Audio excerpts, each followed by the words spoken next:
Transfer of care from EMS to the hospital staff is a critical skill to learn.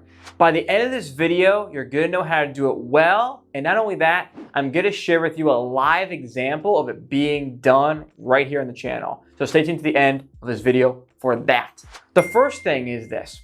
You have to understand that the hospital staff, they cannot see the patient's home environment and the patient's scene. They cannot see, for example, the cars that were hit. They cannot see the home environment of the patient. So that is what I like to do in the beginning of my big transfer of care. What was the environment we found the patient in? What were they like when we first got there? And then obviously, where are they at now? That in a nutshell is a transfer of care, right? Now we're gonna go and break it down a little bit more, but that's the basis of transfer of care. Where were they at in the beginning? And where are they at now? And they get better or worse? Or are they the same? That's a transfer of care. So the first thing you want to look at is, what is the patient's chief complaint? And I'll put a list here. So number one will be the scene. Number two is the chief complaint, right? So is it medical or traumatic? Like, what happened, right? What occurred today? That would be your number two. So chief complaint, what occurred today? That's number two. Right? We've done that. The third thing we want to look at is the status of the patient right now. So what are the vital signs of the patient? Blood glucose, EKG. It's going to be number three. Number four, you've told me about the patient. What have you done to this patient? Have you given any medications to this patient? Any interventions? Have you splinted an injury? Like, what have you done to help this patient? That's number four. Right? So number one is, I like to tell them, here's what happened when we first got there. Like, this is paint the picture of the scene for them. The second thing is, why they call? Like, either what occurred or what's their complaint. The third thing that we look at is, what is their status right now? And then four, what did you do? That's going to be your transfer of care.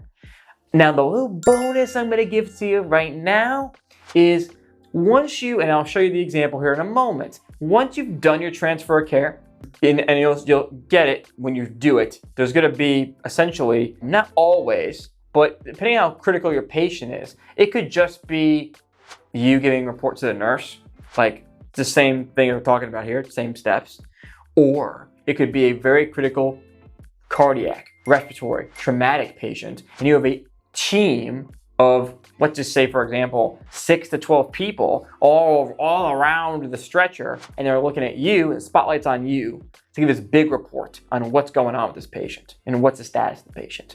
I'm going to do the example loudly, like I was doing it in a room full of those 6 to 12 people that are looking at me on the spotlight. Okay? So, one bonus that I promised you, here it is. Once I deliver my big report here, I like to go over to who's ever charting. So the person that's actually, there's always someone who's charting what's going on. I like to just slide over to them and just give them what I believe is going on with the patient, or anything that I'm thinking about. Hey, just want to give you a heads up, like, watch out for this in this patient. I'm thinking about this. For example, let's just say that, hey, by the way, didn't have a chance to mention this. Here's the EKG. The first and the second one, they look a little different. So I'll make sure you're aware of this. Okay, everyone ready? Okay, we have here a 54-year-old male patient. Chief complaint of chest pain, 10 out of 10, found sitting on the couch. Right now, the vital signs come back at 148/88.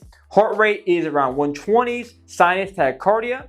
EKGs, I'll give it to you right here. There is some SC depression found on EKG. You'll see that in a moment. SpO2 is about 92, 93% right now on patient oxygen. We've given this patient aspirin. We've given this patient 2 nitroglycerins as well. We have 2 IVs. We have an 18 gauge IV and a 20 gauge IV. GCS right now is about 14. Do you have any questions? So there's our patch. And you always want to say, do we have any questions? Then they'll ask some questions, you'll deliver them, and then remember the big pearl. I'm going to then go over to who's ever charting to make sure, did you get all that? Did you have the vitals? Do you have the EKGs? Do you understand what's going on? Did you have all my interventions, what I did? And then go from there. And there it is, folks. If you are someone getting ready for school, could be EMT, advanced EMT, or paramedic, maybe you're in school right now, or you're getting ready for your national registry exams.